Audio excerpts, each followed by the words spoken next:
Hello, Sunshine. I'm Alexi Lalas, and welcome to the State of the Union podcast, where we look at the beautiful game on and off the field through the lens of red, white, and blue-colored glasses. This week, well, we're going right to it. We're talking about the U.S. men's national team. We are in the midst of a window here. We were recording this on Monday, January 31st, almost 24 hours after the U.S. played against Canada and lost against Canada. And we had to bring in the big guns. So obviously I got David Mosse here and Doug McIntyre. All right, listen, guys, I'm coming to you from Minnesota, where the next game is on Wednesday. We'll be covering it here on Fox. But I say we get right into this. We're not going to talk about what we watched. I know some people tune in for that, but we're getting right into this and right into these two games. But mostly we're focusing on this Canada game because it's the one that's fresh in our minds. And I'm going to go right to Doug up there. Okay. Initial reactions, and you've done some great writing and reporting on this team, especially over this last week. Initial reactions simply to the result of losing 2-0 to our friends from the Great White North. Yeah, no, it puts the onus on the U.S. to make up for that in the next game against Honduras. They now have no margin of error. Canada took points off the U.S. in Nashville in September. The U.S. would have liked to have returned the favor. They didn't. And now there's, whatever margin for error they had is out the window. They have to win their next game on Wednesday against Honduras in Minnesota. And it was a disappointing result. I mean, Greg Berhalter can talk about, we dominated them. They didn't dominate them.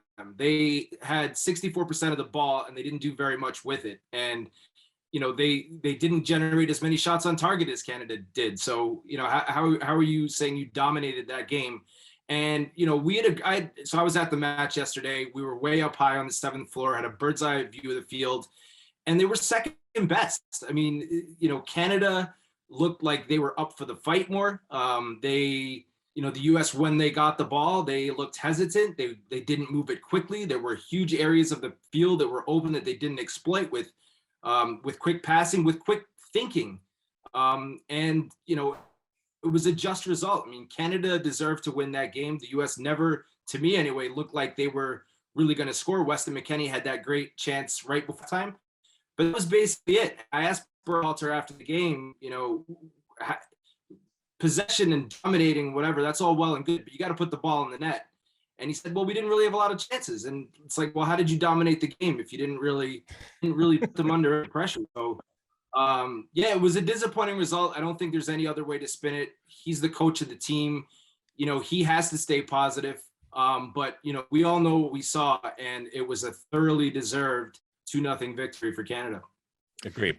Okay, before I get to Mosse, just along Doug's comments there, I want to read this because this is the quote that has kind of gone around after the game. This is what Greg Berhalter said. He said, "I think it was an entire team effort that was outstanding. We asked them to be dominant. We asked them," Canada he's talking about, or sorry, the US he's talking about, "to embrace the conditions, embrace the physicality. And I think we did that and more. It's hard for me to remember a performance away from home this dominant without getting a result. So the result hurts. The performance doesn't hurt. I'm proud of the guys, proud of the way they competed." Mosse.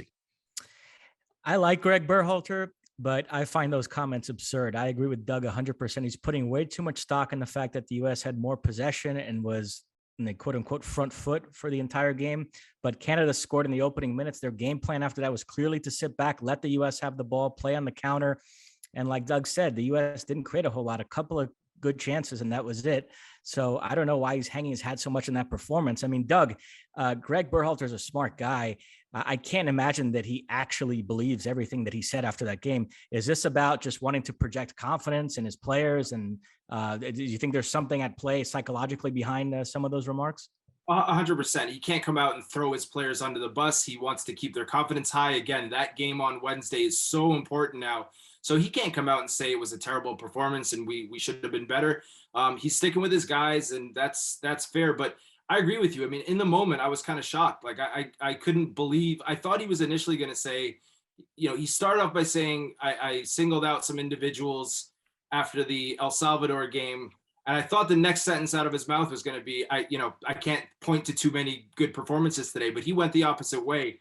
And yeah, again, when, it's not unusual for a team to have the majority of possession when they go down early, when they're chasing the game, for 83 minutes, which the US was. So yeah, I don't think Greg believes that wholeheartedly. And if he does, I mean, that's maybe more problematic than what he actually said.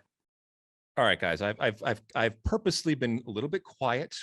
I'm gathering my thoughts. All right. The storm is brewing in my gut, in the pit of my soul, as I get ready to give my first thoughts on this.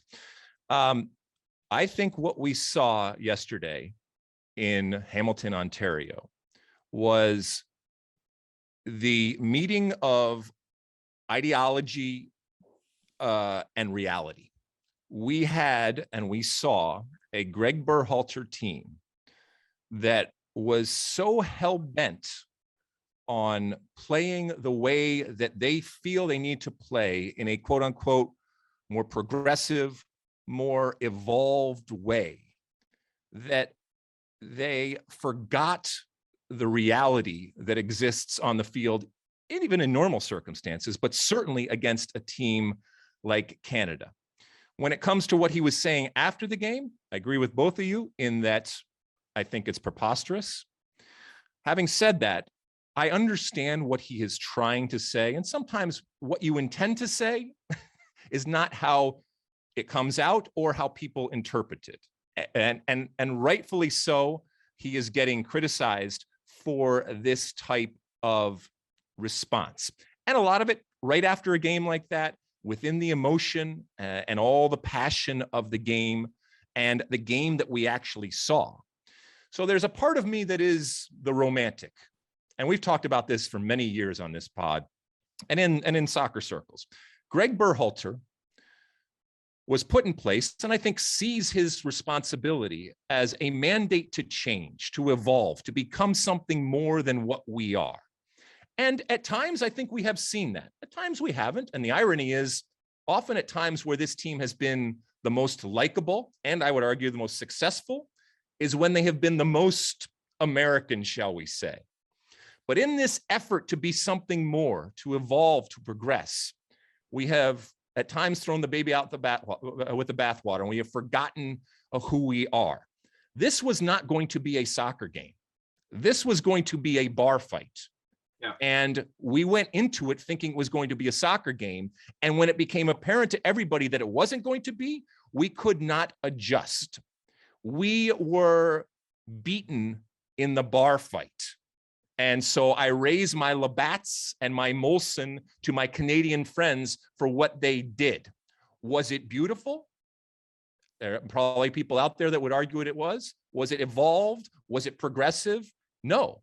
The irony is that it was the exact same way that the US for so many years has been so comfortable in playing, not giving a crap what anybody else said, even giving up possession, absorbing pressure, being deadly on the counter, getting the goal that they need, recognizing that they're going to play against opponents that are going to have to break them down and being very, very difficult to break them down, fouling, doing all of those different things that we've talked about that ultimately have made us successful. And what I guess hurts me the most is that physical nature and that spirit and that willingness to fight, that wasn't there.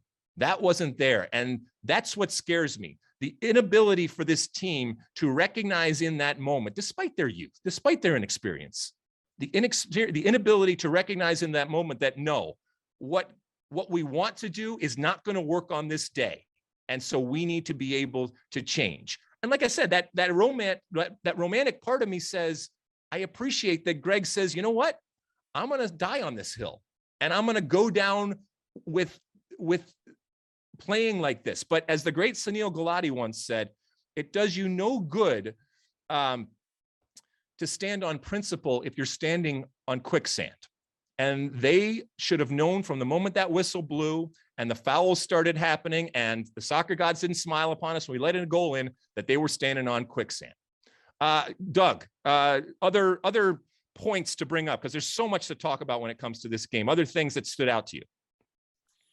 Well, again, now everything is looking forward. So what now? And you have to ask, is Tyler Adams going to be able to play in this game? For me, perhaps the most irreplaceable player, on the U.S. team. There's not really someone that can come in and play that number 6 role behind him. Kellen Acosta, I think, will get the nod.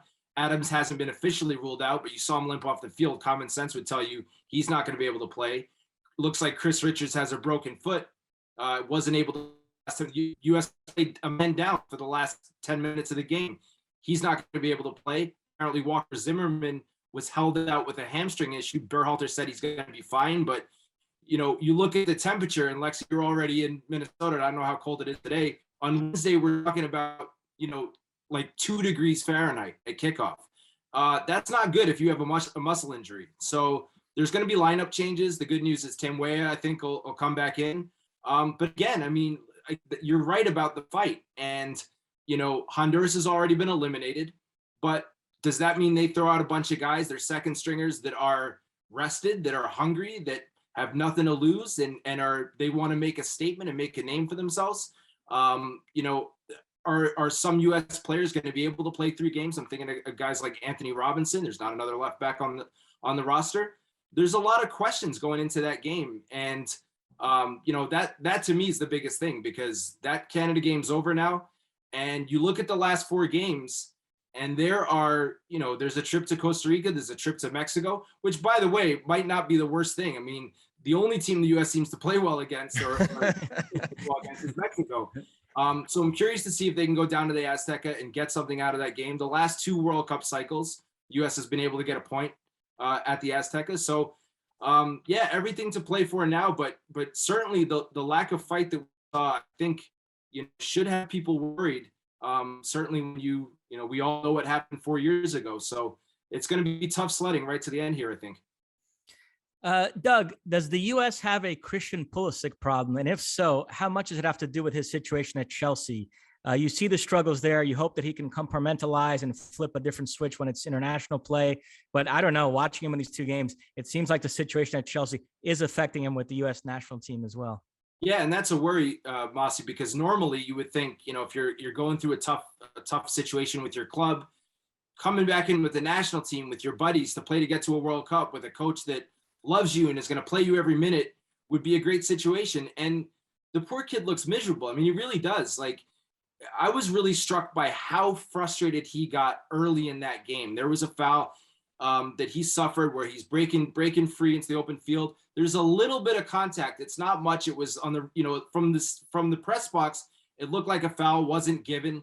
On the replay, it's a minimal hand across the chest. He goes down like he's shot. And then he's screaming at the referee for not getting the call. And, you cannot, again, to Alexi's point, we know how these games are in CONCACAF.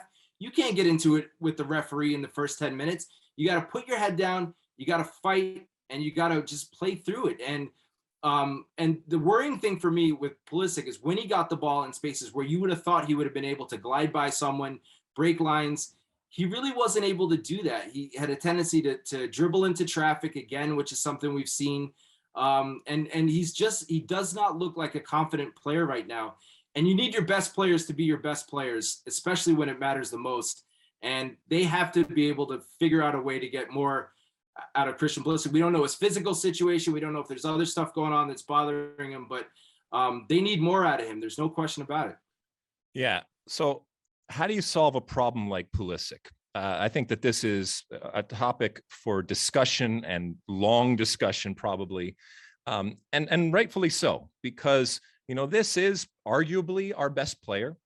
Certainly, I look at Christian Pulisic as having the potential to, at some point, be considered the best American player when it comes to the male side that we have ever had.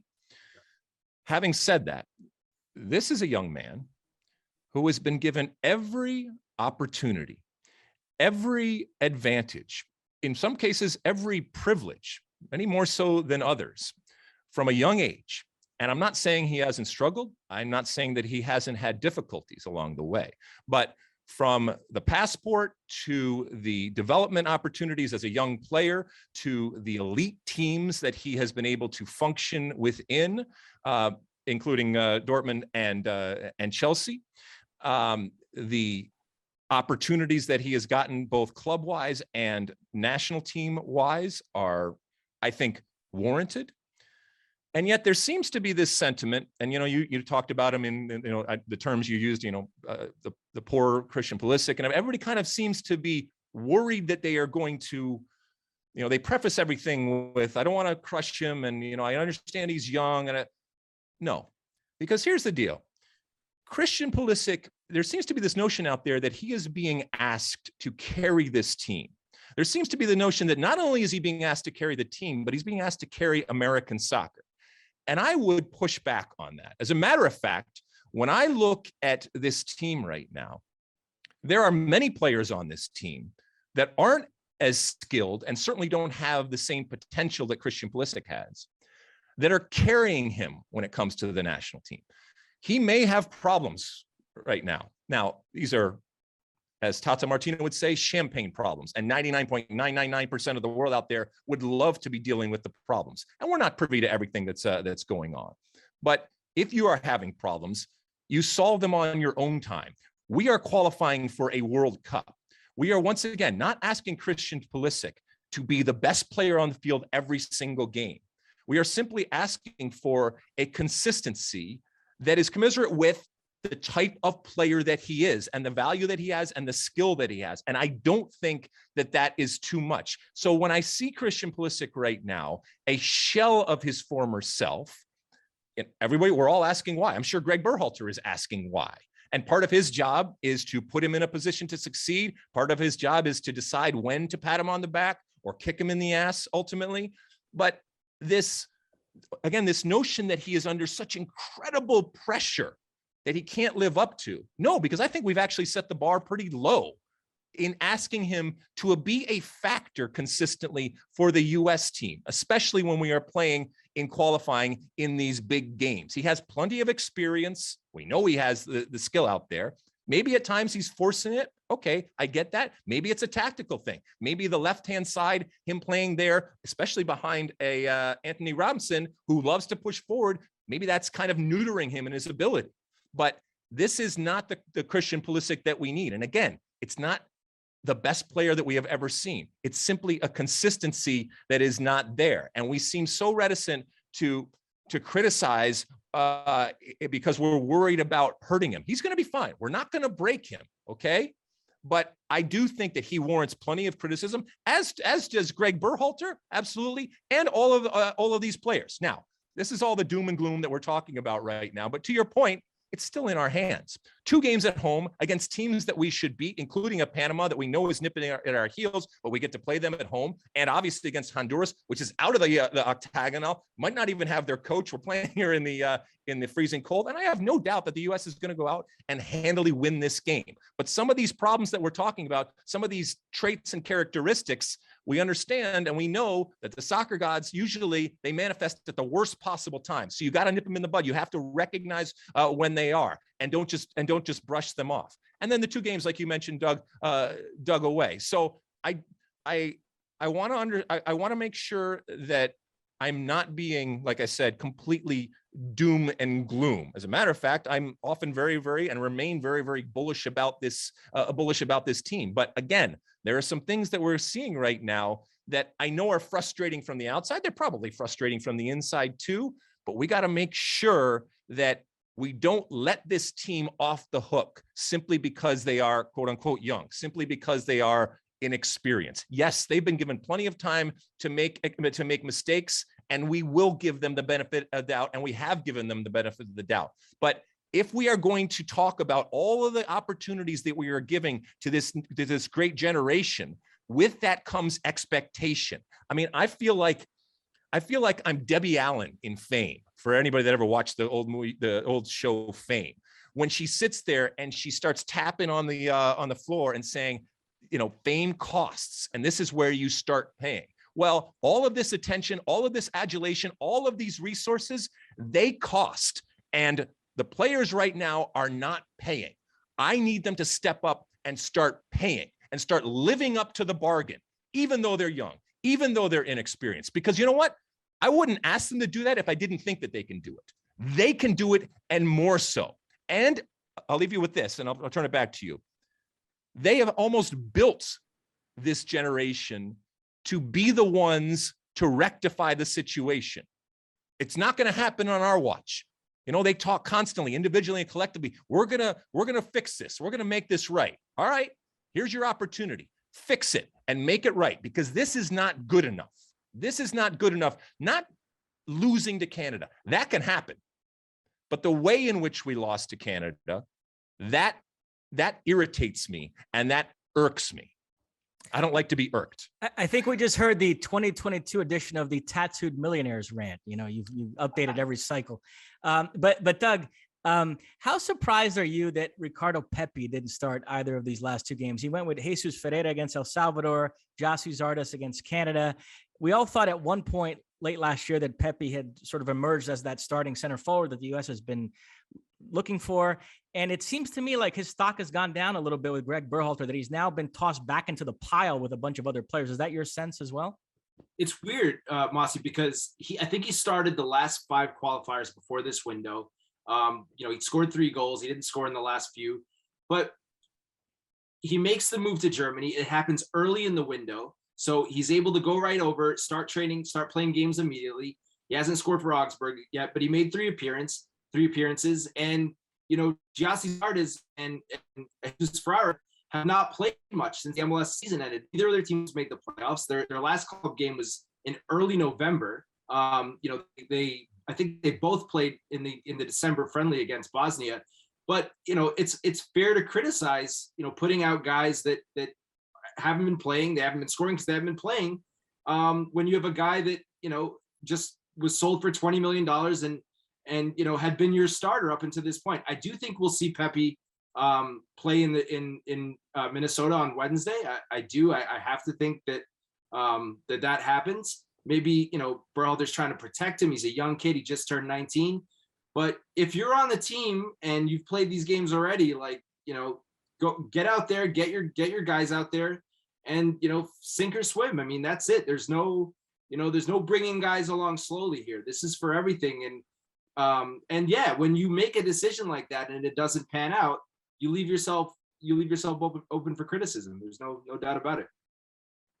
Guys, I'm gonna ask you this one more, not one more time, but as we move on and don't get too far in the weeds here, but the perception of Greg Berhalter as the coach, look, every coach understands that they're going to get arrows, and it's going to happen on a consistent basis regardless of what they do. I think in totality, when you look at what Greg Berhalter has done, I think it's hard to look at it and not agree that it has been, I think, wildly successful, both in terms of the results that he has had against the types of opponents that he has had, those moments. He's won trophies. He's had big games. He's had big moments. A lot of it has been kind of regional in what we have done, but that's not his fault. That's just the way that the world has worked over the last couple of years. Yet there still seems to be this sentiment out there, not by everybody. And once again, social media, it's dangerous to use it as a as a sounding board or a focus group. But there does seem to be a sentiment out there that he is not equipped to take this precious team that we have with all of the value that we have and all of the talent that we have, and that somebody else would be getting more out of this team than him. One, do you think that is fair in that judgment that's coming from the outside? 2, do you actually think that is true?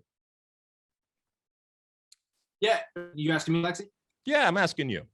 Yeah, no, listen, I think overall Greg's done okay. I think he's done a good job. And to me, the question comes down to, are these guys playing for him? Is he getting the best out of the squad? I think the last 2 games, the answer is no. But again, the best thing we can say about this window is that there's another game left. And we all remember the first window against these same 3 teams back in September. And you go down to El Salvador, it's a scoreless draw, disappointing result. You play Canada at home. You're supposed to win your home games. They draw that one as well. Another disappointing result. We remember the first half in Honduras where they're losing at halftime. And you want to talk about social media. Well, the arrows were really out for Berhalter, then, and not just, from anonymous people. I mean, there were some real questions. If they lose this game, what happens? And then we saw what happened in the second half where they scored 4 goals.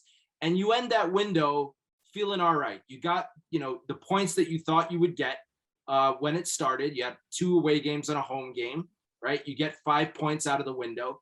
So for me, if they win this game, and you said you think they're going to win handily, if they go out there and they win 3-0, right? And Pepe scores, Christian Pulisic scores, we're having a very different conversation in a couple of days. And the momentum and the feeling going into that last window is very different. And that's, for me, I think that's the thing, we need to think about. If Greg Berhalter puts a team on the field that looks like they are up for the fight in that game against Honduras, and they get a result, then everyone, I think, will calm down a little bit. But yeah, like you said, that's the nature of the business. If you lose a game and you don't look good doing it, there's going to be questions about the coach. And it's interesting too, because, you look at someone like, and I don't think Berhalter's job is in any danger. If they happen to lose that game on Wednesday, those questions will be asked again. I don't know if it's realistic to expect Ernie Stewart and Brian Bryant to make a change at this point. I don't think that's going to happen. But I understand when fans say, hey, you got someone like Jesse Marsch who's available. That's, that's a fair name to throw out there if, things went sideways and something that's happened. But I don't think that's going to happen. And I agree with you, Alexi. I think the thing that we need to look at when we judge Berhalter is the response from this next game. And if that response is right, I think things will calm down. And if it's not, then, he's fair game like any other coach would be. The game on Wednesday against Honduras is Greg Berhalter's most important game of his career. If it does not go well, absolutely, I think it is fair to look at whether a change needs to be made. I'm not saying it will be. I'm just saying that if you at any point feel that the possibility of qualifying for the World Cup is in jeopardy, it is incumbent on, in this case, you mentioned Ernie Stewart and Brian McBride, to do everything in their power to make sure that that does not happen. And if they feel with 3 games left that there is somebody better out there that can assure you going to Qatar, absolutely you do that. And by the way, Greg Berhalter understands this better than anybody else. So I'm not telling him anything he doesn't know. I don't think that we're even going to come close to getting there, because I think the U.S. is going to, like I said, win handily against Honduras, and happy days will be here again. Mosse, what do you think that this upcoming Honduras game is going to bring? Are we going to be singing wonderful songs after that? Look, these scheduling gods did the U.S. a favor here. Home against Honduras is a soft landing. They are the worst team in this octagonal. 0 wins, 3 points from 10 games, already eliminated. So this should be a 3-point banker. In fact, it should be a flex the muscles, take out your frustrations, 3 or 4-0. If the weather holds up. And I am going to have to ask Doug about that. I know Alexi's a bit tired of this topic. And to be fair, it wasn't as bad in Columbus as people expected, but I'm reading articles that this could be the coldest professional sporting event in U.S. history, surpassing the Packers-Cowboys Ice Bowl in 1967. So, Doug, it's been a big topic the last week or so. Where do you come down? Did U.S. soccer overthink this? This is a game that I think under normal conditions they win easily. And have they created this unintended variable here in the weather heading into this Honduras match? There's certainly a risk when you want to play a soccer game in St. Paul, Minnesota on February 2nd. And yeah, I mean, I think, again, you talk about leaving yourself open for criticism, right?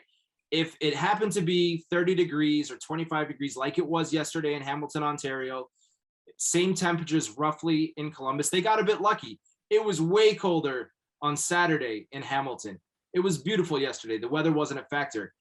But you take the risk if something goes wrong, if you have players pulling up injured and the conditions are so bad that it helps Honduras, it levels the playing field, it takes away from what your team can do. Yeah, they're going to be criticized for it. And the one thing I would say is it made sense to be in cold weather before you go up to Canada. I don't know how much sense it makes to stay in cold weather and to go to even colder weather after that. You look at the last home game that we talked about against Panama, that's in Orlando, Florida. Orlando, Florida is sounding pretty good right about now. I have to think that the players wouldn't mind playing there. It's a smaller MLS stadium. You can control ticket sales. I think if that's the concern, where you're going to make sure that you have a pro-US crowd, And then if you want to play the game at the end of March in Minnesota, and by the way, Minnesota deserves a game, but again, on February 2nd, you run the risk of having the weather be a major factor. And I hope it's not, but it's not much fun playing soccer in 2 degrees. And I hope that it doesn't backfire spectacularly, because again, if it does, the U.S. soccer deserves that criticism if it comes. Yep. I agree. I hope it doesn't come, but as with a lot of things, win and these things go away, and they go away very quickly. So suck it up, Buttercup. Figure it out. All right. For the way that they played against Canada, this is their punishment. Then I go back to my fame quote. You want fame? Well, fame costs. Okay. And right here is where you start paying for it, by freezing your ass off in Minnesota. All right. Let's see. We got some news when it comes to movement, right? Have we sufficiently gone over that? I mean, we could talk about this for hours and hours, but we're not going to do it. We could get into the weeds and the X's and O's and all that kind of stuff. But Mosse, you want to move on to some player movement stuff that's going on? Well, sure. So the transfer window in Europe slammed shut today, and the pipeline of American players to Europe continues to percolate. As long as we have Doug on, I wanted to go over with him. I mean, we saw in this window Ricardo Pepi to Augsburg, Daryl Dike to West Brom, Matt Turner to Arsenal. There, as Doug pointed out to me when we started taping, we actually haven't seen official confirmation of that move yet, but we seem to think it's going to happen. George Bello, Arminia Bielefeld, Justin Che, Hoffenheim, Kevin Paredes, Wolfsburg, James Sands, Rangers, Cole Bassett, Feyenoord. So, Doug, give me your overall thoughts on this continuing American influx to Europe, and then pick out some of the moves I mentioned that you find particularly interesting and could have relevance for the U.S. national team in this World Cup year. I'll add another one, Mosse. Austin Trusty to Arsenal. I don't think anyone saw that coming. Apparently. There you go.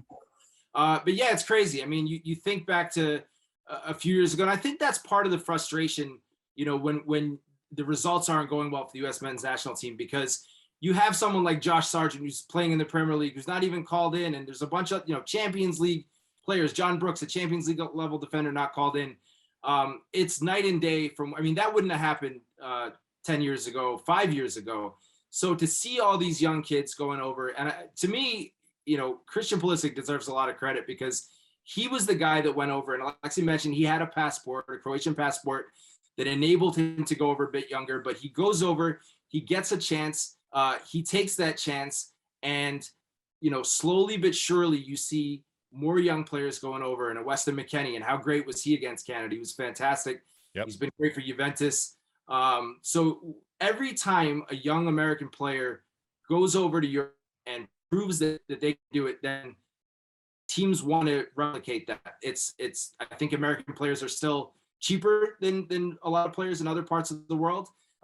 They're good value. They generally they're gonna come in, work hard, they're gonna get out of trouble, all those things that they sound like they're no-brainers and normal, and it's not always as simple as that. So it's just building on itself. The more and more players are going over, getting a chance, and it's an amazing time. It's really hard to believe. I mean, we all remember watching Josie Altidore play at Hull City, and all these players that were at small clubs, and now you see guys going over and getting chances, and we're not even talking about them. Cole Bassett to Feyenoord, that would have been a big deal 10 years ago. This guy's not even, he's on the fringes of the national team. I know he scored the winner against Bosnia in December, but a lot of these guys are uncapped. So it's quite incredible. The big names, obviously the Pepis. I mean, that obviously is the biggest one. But yeah, I mean, Claudio Reyna played at Rangers, and we're not talking about James Sands and that move as much as we would have been at any other time. So it's amazing to watch. I think it will continue to happen as these guys establish themselves. And that stigma of American players in Europe that was deserved for a long time. I mean, there weren't a lot of guys that could go over and make an impact. There weren't enough guys good enough, and that's beginning to change. And I don't see any signs of it slowing down. I don't know what you guys think. Yeah, I mean, look, this is all good stuff. This is stuff that we have dreamt about and talked about, and in certain instances willed it into existence. And you mentioned some of the realities with the marketplace, and certainly COVID and all these different things, and this convergence, and Christian and different players doing it. And it's great. It also puts, like you mentioned, the U.S. national team in focus in a way that it hasn't been, because now there are so many other options out there, and everybody has their idea that this person should play and this person should play. And well, this guy's obviously playing here, and so he's obviously better because he's playing in X league or for X team. And we don't all understand this, to be quite honest with you. It doesn't necessarily work that way from a national team perspective, but from a soccer perspective, this is all good stuff. This is all growth. This is all big boy pants. This is a fun thing to see happening, and to see happening in the amount that it's happening. Mosse. But there's two moves I do want to ask Doug about that in the short term for the U.S. national team are generating some concern. Ricardo Pepi, Augsburg, it's early days, but some people are getting a Josh Sargent, Werder Bremen vibe already there. And then Matt Turner to Arsenal. Any concern that the U.S.'s top two goalkeepers will most likely be backups in the 10 months or so leading up to a World Cup? So what did you make of both those moves for those players? I'll start with Turner, Mosse, and you can't blame the guy. If Arsenal comes calling, this is a guy that went to Fairfield University, didn't start playing soccer until he was 15. We've talked about him on the show before. He was unlikely to ever become a professional, let alone a national team goalkeeper starting World Cup qualifying games. And now, if it happens, and we all think it will, Arsenal comes calling, of course the answer is yes, even if it means you go over and you have to be the understudy for a little while. So it's a great move for Matt Turner. It's not a great thing for the U.S. men's national team. You want to have your keepers playing regularly. Matt Turner got a lot of grief for the goal kick that started the sequence of Let's Go. I would say there was a few other things that went wrong on that play. But you have to wonder, is that a product of him having not played a game in a while and not being in a rhythm of playing every week? That's a legitimate concern. I mean, you want to have your goalkeeper. It's such an important position. You need to have a goalkeeper that's playing, and it doesn't look like that's going to be the case heading into the World Cup. And as far as Pepe goes, it's fair to wonder. Again, he's an ambitious young guy. He wants to get over to the Bundesliga. He's seen the Pulisics and the McKennies and Tyler Adams go to that league as teenagers, Gio Reyna, and break in and make an impact. Of course he wants to do that. He's getting paid a lot more money to do that. It's a huge opportunity for him and his family. So of course it's natural to want to do that. But yeah, now you're on a team that is in a relegation dogfight. You're not getting a lot of chances. And the pressure is huge when you're talking about people's livelihoods. You're talking about the feeling inside the club when you go into training every day, after you lose a game at home, what that feels like. And for a young player, again, he just turned 19 years old, that's a lot to handle. And of course, anyone at that age thinks they can handle anything. But the reality when you get on the ground is sometimes a little bit different. I do back Pepe. I think he's a legit player. I think that he'll find his feet. He needs to get a goal at some point. I think that'll settle him down and make him feel like he's contributing, which is important given the price tag that he commanded. There's a lot of pressure on him. But yeah, and there's really, given the lack of other options at striker, which we've talked about, it's a concern. It's absolutely a concern. And when we're talking about Pepe, also, we're recording this before the Honduras game, the third game, and it's very possible that Pepe shows up either as a starter or is in that game, scores a goal, scores multiple goals or whatever, and then everyone's going to scream and yell, "Oh, he should have been here." It doesn't work that way. As far as his situation over in Germany, he signed the contract. This shouldn't be a surprise to him, his handlers, or anybody else in terms of what he has fallen into. He decided that that's where he wanted to go. And I know that it was strategic and kind of a stepping stone until something else right now. But that he is struggling playing on a poor team with very little service and not even close to an elite team in that league should come as a surprise to no one out there. And I'm not saying it does. You just hope that he has enough success to show people, regardless of what the ultimate score of the game or where his team ultimately finishes, to show people that there is something, because you want him plucked. You want people saying, I see what he did here and I'm going to extrapolate it out. And I recognize that it's going to be better. And if I put him in a better environment, he's going to be that much better because he's doing it here. And he's got to be able to show that And it's in a very difficult situation, but he knew going in that this was going to be a difficult situation. Anything else, Mosse? No, that's it. From an American transfer standpoint, I think we're good. All right. Are we going to say goodbye to Doug here? Unfortunately, yes. Okay, Doug, first off, tell the people where they can find you, because you're doing some wonderful work, whether it's in the written form. I know you're doing some video content out there over there on our digital platforms out there. You're all over the place, and I love it. Yeah, foxsports.com. That's where I'll leave you with a little bit of news. Just saw that Tyler Adams and Chris Richards are out for Wednesday's game officially. So there we go. So lineup changes in store for the U.S. And I'm sure I'll write all about it following the match. Match on Wednesday. All right. Well, wonderful writer, wonderful follow out there. Thank you, Doug, for coming on the show again, and we'll talk to you again soon because we love having you on. Thanks, guys. Appreciate it. Doug was great. Thanks to Doug for coming on. Always fun to have him on the show, especially in this moment of consternation and angst and craziness in the American soccer community, given what's going on with the U.S. team. Some transfers, Mosse. Speaking of transfers, there's certainly news when it comes to transfers outside of American players and some important ones. So where do you want to start? Over there in Fiorentina?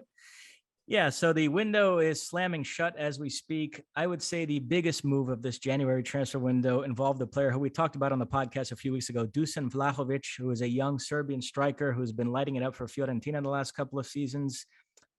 He had positioned himself after Mbappe and Haaland, I would say, is the next most in-demand young player in the world. Been linked with Premier League clubs, but he made it clear to Fiorentina he wanted to stay in Italy. He wanted to go to Juventus, and so Fiorentina complied.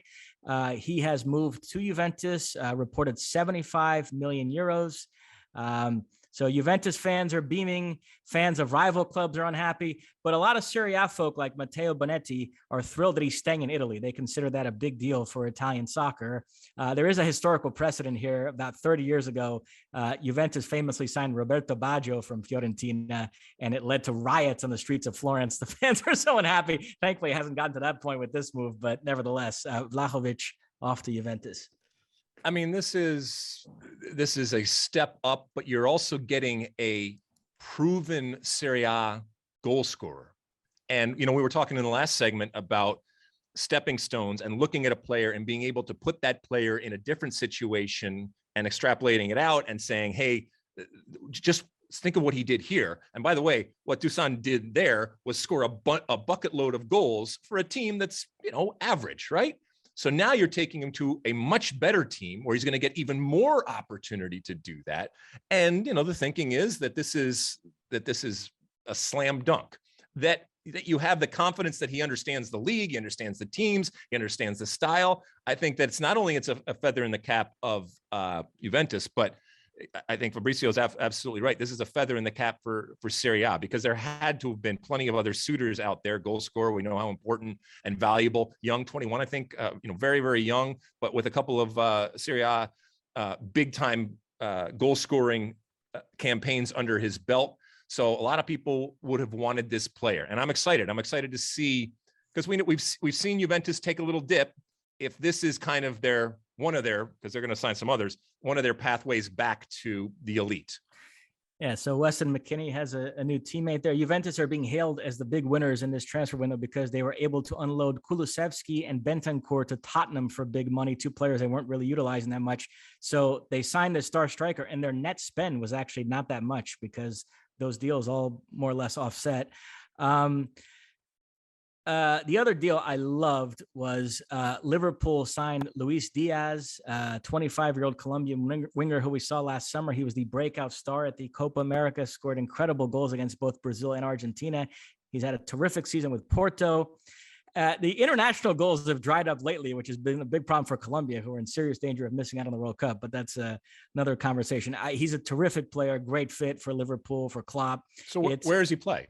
I think in the short term, he adds depth, but it is also insurance because the futures of Mane and Salah are both uncertain. Both their contracts are coming up. So it's a little bit of that thought too. He's young enough that depending on what happens with those players, he's a guy that could potentially slide into that starting lineup in a year or two, and I think do very well. I mean, I think he's a tremendous talent. So I love that move. But how tremendous? I mean, I remember watching him, but if everybody's healthy, is he challenging either one of those two? He might. I think he is that good. I mean, that Really? Okay. for the remainder of this season, that attack with Salah, Mane, Firmino, Jota, and Luis Diaz is no joke. I mean, they've got some attacking firepower there. So I love that move as well. Of the big six in England, that's the one that I think made the most impactful move. I know Tottenham did some business, like I mentioned, Kulusevski, Bentancur, but I don't see either of those players having the sort of impact that Luis Diaz could have with Liverpool. Moving down farther in the table in England, way down to the bottom of the Premier League. I don't want to make too much of this. It's not like they signed Messi or Ronaldo, but Newcastle had, I thought, a very solid first window under this new regime. For being a January window and having the threat of relegation over them, they actually were able to get a lot done, bring in several players who I think are going to help them probably stay up, including this Brazilian midfielder, 24-year-old Bruno Guimarães. They signed from Lyon for, it sounds like with add-ons, it's close to 50 million euros. That is the first real salvo, the first real statement of intent signing of this new regime, because he's a player that he was going to leave Lyon this year, whether it was in this window or in the summer, and was getting linked to clubs like Arsenal and Juventus. And instead he goes to Newcastle. So that's a real coup for them to land him. I wasn't surprised at all he went there. When these rumors first started, there was this notion, well, he's not going to want to go to Newcastle. And look, I'm Brazilian, so I'm allowed to say this. Brazilian players go where the money is. So they quadruple his salary from Lyon. So it did not surprise me at all. Diego Carlos wanted to go as well to Newcastle, and Sevilla just blocked that deal from happening. So I don't think Newcastle will have any trouble luring Brazilians there if they're willing to triple and quadruple their salary, which it sounds like what they did with Bruno Guimarães. It's no surprise a few years ago when Chinese clubs were throwing money around, there were more Brazilians in the Chinese Super League than all their foreign nationalities combined. So Brazilians go where the money is. So hey, what for all of your one named greats, why can't this guy just be called Bruno? I mean, does he have Guimarães on the back?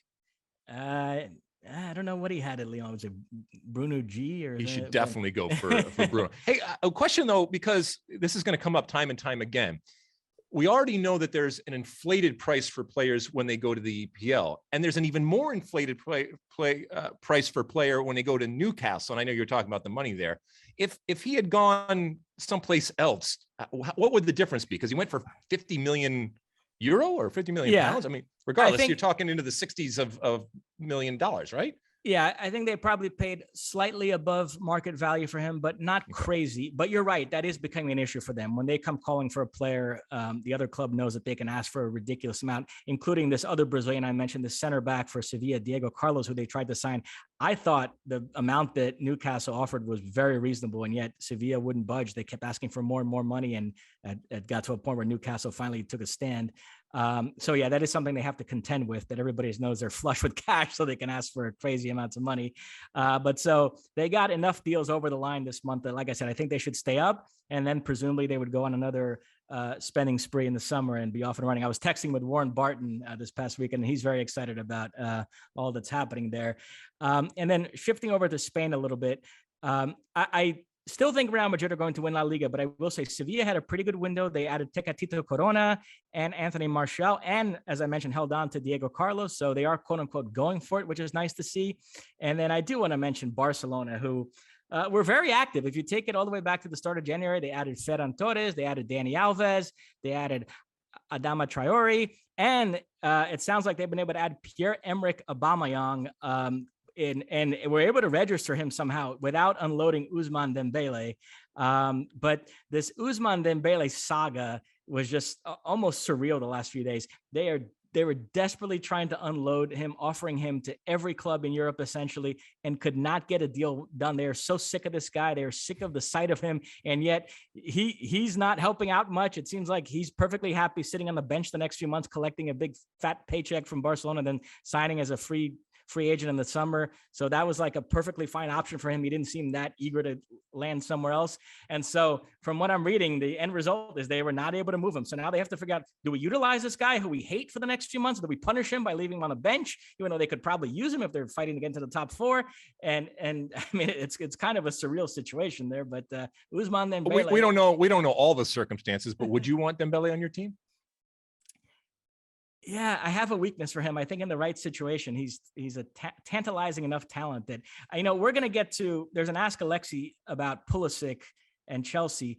And I found it very disturbing in the last few days that Chelsea was one of the teams mentioned for Dembele, and Thomas Tuchel seemed to be all about it and wanted to sign him. At least that was my read on the situation, which is further evidence of what he thinks about Pulisic. So we'll get to that in the Ask Alexi. But so, yeah, it was an interesting January transfer window. I don't have much else, but and there are reports out there that Real Madrid have already agreed to deal with Mbappe for the summer, which I don't know if that's true, but I do think he'll end up there in the summer. And obviously Haaland will move in the summer. So those will be the two big names. You thought there might have been a chance with Haaland. Something happened this month. It didn't. So he'll stay at Dortmund and then he'll go somewhere else in the summer. Well, as you mentioned, I mean, the transfer window, the spring transfer window you have to be really, really good. And it's not that there aren't opportunities and deals out there, but the summer is really where it happens, which why it also puts MLS in a difficult position because it's happening right in the middle of the season, but that's a whole nother discussion. But, some of these teams that we're talking about, their big guns and their real moves are going to happen in the summer. But, to your point about a Newcastle or anybody else, if you can find a way in that spring to give yourself an advantage, and certainly Newcastle needs to do something now in order to assure that. I mean, it's all fine and well to talk about what you're going to be, but first and foremost, you got to deal with what's at hand, and that's just staying up. I want to go over to AFCON. Yes. So we've reached the, as the English say, the business end of this tournament. We've reached the semifinal stage. On Wednesday, it will be Senegal against Burkina Faso. Then Thursday, it will be host Cameroon against Egypt. So there is the possibility of an Egypt-Senegal final, which would pit Sadio Mane against Mohamed Salah. Keep in mind, those two countries, Egypt and Senegal, are going to square off in qualifying in March in a two-legged tie for a berth in the World Cup, and they could be playing in the AFCON final here. Senegal, I think, have the easier semifinal against Burkina Faso. Egypt, it's not going to be easy to get past Cameroon, who are playing very well at home. They have the two leading scorers in the tournament, and Vincent Aboubakar with 6 goals and Karl Toko Ekambi with 5. Salah, last time out, had his best game of the tournament in the quarterfinals against Morocco, had a goal and an assist and a 2-1 extra time win, sent Ashraf Hakimi home, who everybody had been touting as the best player of the tournament so far. AFCON really percolating there. I'm looking forward to the climax here in the next few days. And then Luis Aguilar did want me to do a little bit on the Club World Cup, which gets underway this week. This tournament was supposed to be held in December in Japan, but due to COVID, it got postponed, and it's now being held this month in February in the United Arab Emirates. I look forward to this every year. I acknowledge it's become a bit tedious. The European club has won the last 8 editions and 13 of the last 14. The last European club that failed to win this was Chelsea in 2012. They lost the final 1-0 to Corinthians. Corinthians side managed by Chichi, the current Brazil national team boss. So Chelsea are hoping to avoid a repeat this time around, and Christian Pulisic will be a part of their squad in this. The South American representative is Brazilian club Palmeiras, who won their second Libertadores, first team since Boca Juniors in 2000-2001 to win back-to-back Libertadores. They're looking to make amends for last year when they had the worst performance ever by a Brazilian club at the Club World Cup. They got completely bossed by Tigres in the semis, lost 1-0, and then third place game tied Egypt's Al Ahly 0-0, lost on penalties, so finished 4th with 0 goals scored. It's considered an embarrassment, so they really want to perform better. They're going for either their second world title or their first, depending on who you ask. Believe it or not, this is a huge debate in Brazil. They get teased by their rivals for not having won a world title, and yet they point to a tournament they won way back in 1951 called the Copa Rio. They beat Juventus in the final. They claim that was the equivalent of a Club World Cup. They've petitioned FIFA to be recognized as world champions from 1951. And it's the dumbest argument ever, but believe it or not, in Brazil, this is like a huge debate over whether that title constitutes a world, being world champions. Palmeiras, by the way, signed Eduardo Atuesta, adding him to their midfield. They tried desperately to sign Valentin Castellanos before this competition, weren't able to get that deal done, but there is an MLS connection there with Atuesta. The CONCACAF representative is Monterrey, who have a very strong squad. They've added recently Luis Romo from Cruz Azul, essentially a swap with Charlie Rodriguez, and Rodolfo Pizarro going back to Mexico after his time at Inter Miami. They have Rogelio Funes Mori, Cesar Montes, Hector Moreno, etc., experienced manager, and Javier Aguirre. They play a quarterfinal against Al Ahly, and then the winner of that faces Palmeiras in the semis, which if it's Palmeiras, Monterrey, that would be a great game. I'd look forward to that. So yeah, the Club World Cup is upon us again. This is the last edition of this tournament, probably under this iteration, because your buddy Johnny Infantino is cooking up this expanded 24-team Club World Cup, which I haven't seen the details yet, but presumably it'll be in more spots for each region, and an MLS team might get in there even without winning CCL. So, we'll have to wait and see on that. But nevertheless, another Club World Cup is upon us, and these games will be on Fox Sports, so you can check them out. Well, I'm going to have to talk to my friend Johnny, because what kind of a World Cup has you just win 2 games and you've won the entire thing? I mean, there's a semifinal and a final for Palmeiras and Chelsea, so we're gonna have to tweak some things here going forward. Don't worry, we'll figure it out. All right, best of luck to all of those teams, including our friend Christian Pulisic and Chelsea, and we'll see how that goes. Anything else, Mosse? That is it. And it's time for Ask Alexi. You send those questions in either in the written form on the interwebs and the social media platforms, and use that hashtag Ask Alexi, or you call our hotline, our State of the Union hotline, 657-549-2297. That's 657-549-2297. And you can leave us a recorded call that we may use on it. All right. What do you want to start with, Mosse? First up, it's, sorry, I closed this here. At Jacob Emmerich 6 asks, I used to think that Pulisic should stay at Chelsea, but this is making me think if it's stunting his growth by staying, should Pulisic ask for a move? And what he's alluding to is a tweet that was sent out showing the numbers for all of the Chelsea attacking players they've signed in the last couple of years, from Timo Werner to Kai Havertz to Pulisic to Hakim Ziyech to Hudson-Odoi. None of them are that impressive. But I will say Pulisic's is probably the best of the bunch. So the overall numbers speak to maybe Chelsea not getting the most out of their talent.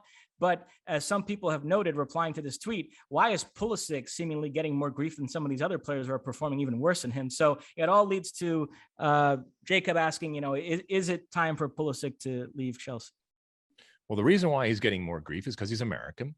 When it comes to whether he should go, I think that while this was well-intentioned and this was a move he kind of had to make, it just hasn't happened. It hasn't clicked. And he's not the first, nor will he be the last to go to a place with best intentions, with plenty of talent, and to just either on or off the field, just not have it happen. What he has to decide is there a place out there that he thinks, and this is making an assessment from afar, is going to be better, because the grass is not always greener, whether you're transferring within the league or if you're going someplace else, or if you're trying to recapture something from the past. If we were to go back to Bundesliga, I think he will have plenty of suitors, because despite his troubles and despite the situation that he finds himself in right now, he's still a player of value and would make other teams better simply by arriving. But to your point, and to Jacob's point here, it hasn't gone the way it was planned, and we want to see him consistently playing. And this is not about giving up. This is not about shirking a responsibility to put your nose to the grindstone and to compete. No, absolutely not. You have a finite amount of time, and while as monumental as it may be, there's a whole other life to live. So you got to make the most of whatever that time is, and pick and choose accordingly and strategically at times. And so this next move, I think, is going to be really, really important, and in many ways may come to define him, because that next move will take him into that mid section of his career, and what a lot of people would consider the prime of his career. And so I think it has to be, like I said, I think he has to carefully, don't move just to move. And it might not even be him, and they might be pushing him out the door. He's obviously not Tuchel's cup of tea. We've already talked about that. So if I was his representation, and I'm sure they are, already be kicking tires, already be talking to people, already be looking and reading some of the writing on the wall. If there is an ability to leap to a better situation, absolutely he should take it. What do you think, Mosse? Yeah, I just think fundamentally Tuchel doesn't like him that much, and they didn't get along that well at Dortmund. And it was funny when Chelsea hired Tuchel, there were a lot of U.S. fans saying, "Oh, that's perfect for him. He gets to reunite with his manager from the Dortmund days." And those who followed it more closely say, "Oh no, I'm not sure this is actually a good thing for Pulisic." And so it's played out, unfortunately, more or less how I expected. And yeah, I'm starting to wonder if it might be might be time for him to move on. All right, what's that? What else? What do you got? Next, at Gordy_219, he asks, thoughts on Frank Lampard as the next Everton manager? It sounds like he's going to get that job. Yeah, I mean, we're recording this, like I said, on Monday, January 31st. It might have already been announced. And you know, the time that Frank had at Chelsea was interesting because I don't know how you saw it, but how I saw it from afar was this was a manager that obviously was young and experienced, was learning on the job. And it was, you know, it was the teenager being given a really, really nice car right off the bat when they're just kind of figuring out how to drive. And some people can pick it up very, very quickly. And I think in certain instances he did. And, you know, some of this success that Tuchel has had can be traced back to that era. So I don't think it's any surprise, even if his name wasn't Frank Lampard, I don't think it's any surprise that he is being given opportunities. And I think fairly so. But that his name is Frank Lampard adds even more to it, and more cachet and more excitement and more, you know, it's a sexier name. And so people are going to pay attention. And if you combine it with the chops, which I think he will have gotten at the time, and at times you also learn even more about yourself, even after you've been away and been able to look at things from a different vantage point and get a different type of perception and perspective on the game that you're coaching and the teams that you're coaching. Yeah, I think that this could be okay. What do you think, Mosse? It's an interesting one. Lampard is become really one of the more polarizing figures from a coaching standpoint. So it essentially came down to him and this Portuguese manager, Vitor Pereira. And the English media was openly rooting for Lampard to get the job and really disparaging this guy, Vitor Pereira's resume, and trying to downplay some of his accomplishments, which I know rankled our good friend Keith Costigan, who was tweeting up a storm about this. You know, he was asking, what has Lampard ever done as a coach? And he just feels like, I know in talking to Keith, that there's still this insularity with the English, and Lampard is sort of held up as this great white hope, as far, you know, they want English managers to succeed there because it's all foreign managers at the top of the Premier League.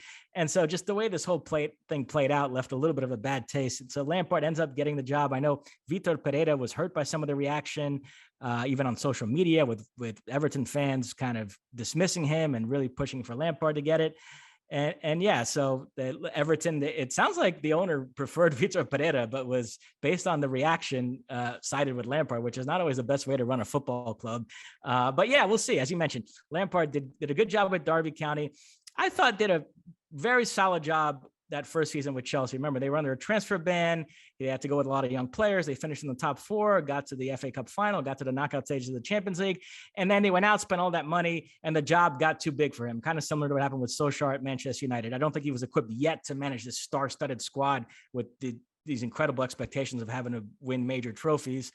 In theory, an Everton level job, I think, is appropriate for him. It's just that club in particular, Everton, seems to be highly dysfunctional and have a bit of an identity crisis and not know exactly what they want to be. So I do wonder about Everton specifically, but I think that level club would probably be the next logical step for Lampard. So I don't know. I threw a lot at you there. What do you make of all that?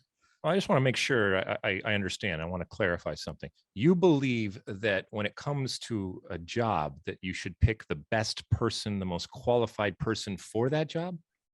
I do.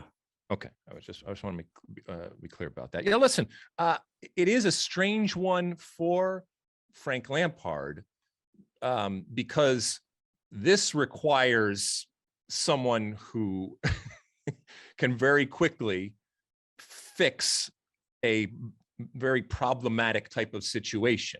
And that's not even close to what Frank Lampard is. But who knows? Maybe he has that within him. Maybe he will surprise people. But that the English media was actively rooting for someone over somebody else should surprise no one.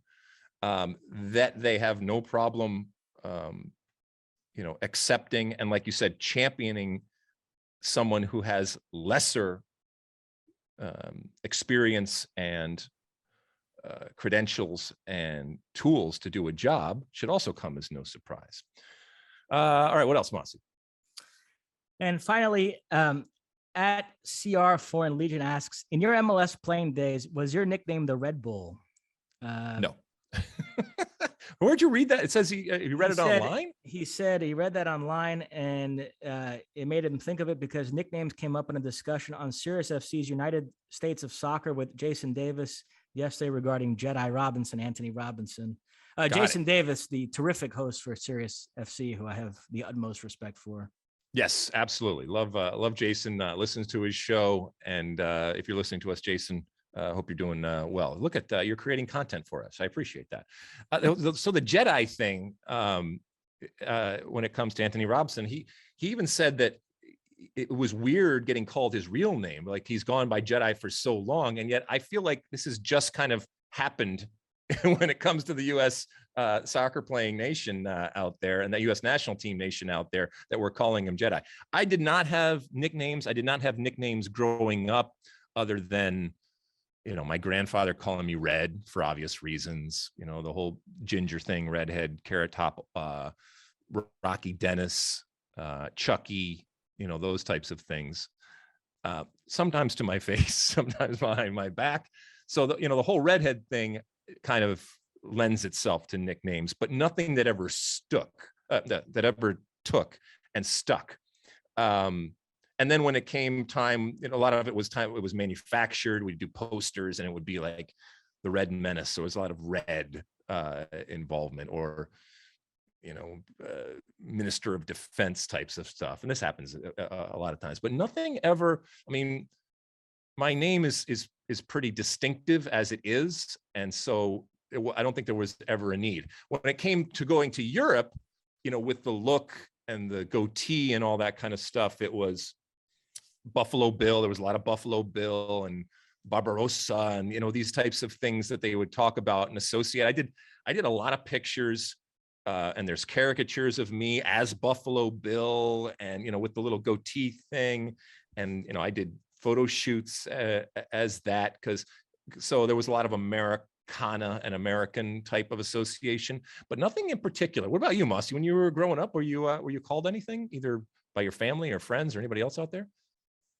My nickname was Moose all throughout my Really? Yeah. No way. I think it's Mosse. A teacher mispronounced it once, and everybody kind of laughed, and it stuck. And it for many years I was called Moose. It still am by when I see my old friends from my childhood days. Moose, how's it going, Moose? It's Moose. How you doing? Yeah, I might start calling you that. I mean, pretty much everybody calls you Mosse. I call you David a lot in the podcast and in private. I don't know why. I just enjoy doing that. Every now and then in like a Fox production meeting, somebody will call me David, and I'll look around. There'll be some confused looks in the room of like, who's David? Because like it's Mosse. Like, everybody just knows me as Mosse, so it throws people off when you. Yeah. So anyway, Foreign Legion. Yeah, I did not have a nickname per se, although I was called plenty of names over the course of my career. All right. Anything else, Mosse? That's it.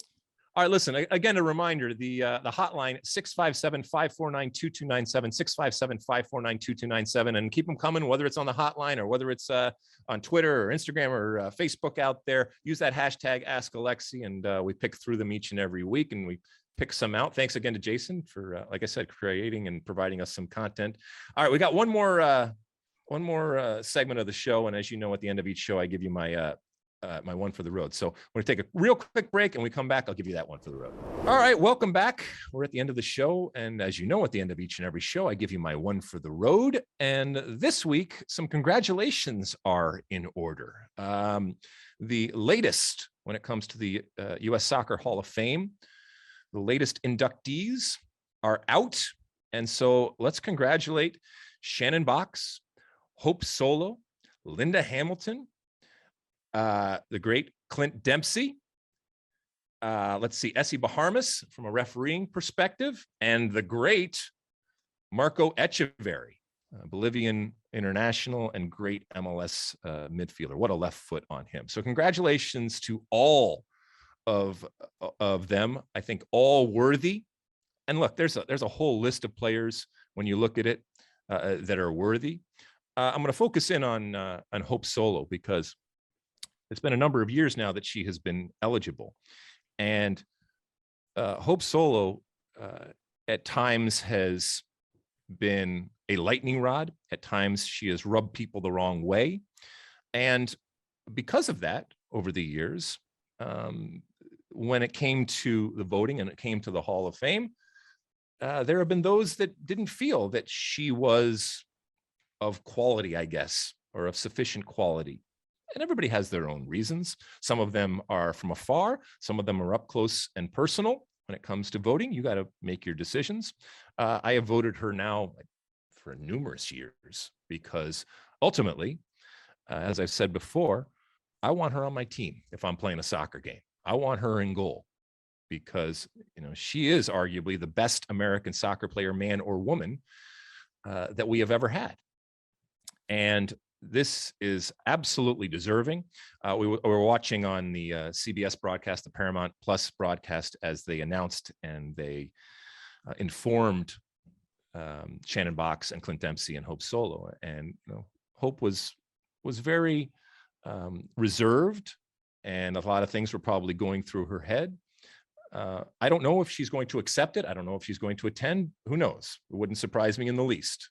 You know, Hope has oftentimes had a very big chip on her shoulder, and I think she would argue rightfully so. That's debatable, but nonetheless, you know, I think she looks at the world and looks at the soccer world in an adversarial way. You know, this, I do hope that she attends, and I do hope that she accepts, and I do hope that she uses the moment to, you know, kind of put all of that stuff aside.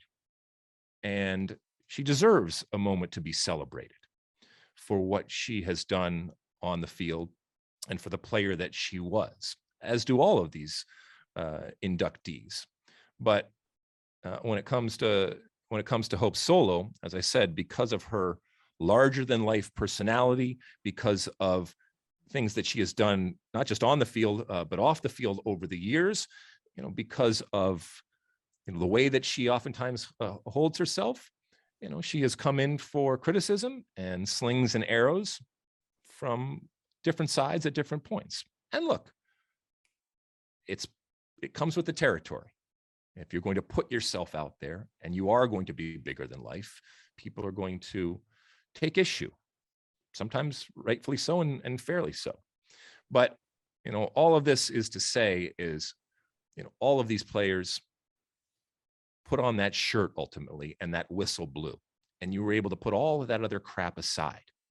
And then the way I judge them is what they did on the field, and not just the goals or the saves or the wins or the trophies, but what they did on that field and what they gave. And I'm not here to say that I played perfect games or that I am any better than anybody else, but ultimately I want to be moved. I want to be moved by performances. And when it was Hope Solo, I loved that she was a big personality. I loved that she played a character that equal amounts of people loved as hated. And I loved that she was comfortable in that persona and in that costume. And who knows how much of a persona it was. But she inhabited it, and she used it to her advantage, and maybe she used it at times to motivate herself. But in doing so, she became one of the greats. And so congratulations to all. And I look forward to the ceremony, and hopefully that ceremony includes a Hope Solo, because a lot of us have gone out of our way over the years to make that vote and to give you the opportunity to be in that Hall of Fame. And so think twice before, and I'm not saying she is, but I'm saying if she is, think twice before going a different direction, because I think it could be a wonderful moment. And from experience, it has been a wonderful moment, and it is ability to kind of put a lot of that shit to the side, because ultimately it is just crap. Mosse, anything? Yes, I know we didn't do a full-blown TV segment at the top because we had Doug. We wanted to get straight into U.S. national team talk. But very quickly here on the way out, my curiosity has gotten the best of me. Station 11, thumbs up or thumbs down? I give Station 11 a thumbs up, but I couldn't help throughout the episodes saying to myself, I'm going to bet you $1 million that the book is so much better. It just screamed that this was a piece of literature that they were trying to turn it and trying so valiantly, and at times being successful, but oftentimes failing to make it something. The Shakespeare part of it, while I get it from a thematic perspective, didn't play with me as much as it probably does in the book. So that's my, but I definitely, so much so that I actually went and bought the book. So that's my next order of business, is to actually compare and contrast. Well, I was going to tell you something interesting that I've heard about the book. Do you want me to not spoil it for you, or do you care if I? Well, that it's not faithful to the book. Well, okay, I'll tell you. I heard that in the book, Jeevan and Kirsten, they meet that first night and then they go their separate ways. The whole notion of him bringing her back to Frank's apartment, that was all TV show, changing the story and having them forge that connection. So that's interesting. Huh? I did like the concept of everything is intertwined and everything is circular, and that these connections are, there's a cosmic type of connection that always repeats or comes back around. I did like that, but again, the Shakespeare and theatrical aspect of it, I didn't think it was necessary. I guess I wanted it to be more dystopian and almost Mad Max-ish in its presentation, and maybe it's because we're living through like it. And you were absolutely right. That first episode really hits home and hits close to the reality of what everything and everybody is going through right now. So check it out, though. I definitely recommend it. It was interesting. And then you can talk about this next week. But I'm just curious. Neymar Netflix documentary. Are you done with that? I'm done with it in that I'm not even going to finish it. I have no time for it. You watched, how many episodes did you watch? It's 3. Two or three. Well, it's only 3, so. No, I watched 2 then. I got into the second one. I guess I didn't get to PSG. Should I get to PSG? It's just, it's a sizzle reel. I didn't like it. All right, so it's not even worth us discussing it much. Oh no, it's worth us discussing. I'll finish it for you, Mosse. I will finish it. Who knows? Maybe there's some. All right, maybe there's some PSG thing. We will talk about that next. So this is like a little Easter egg here at the end of the podcast.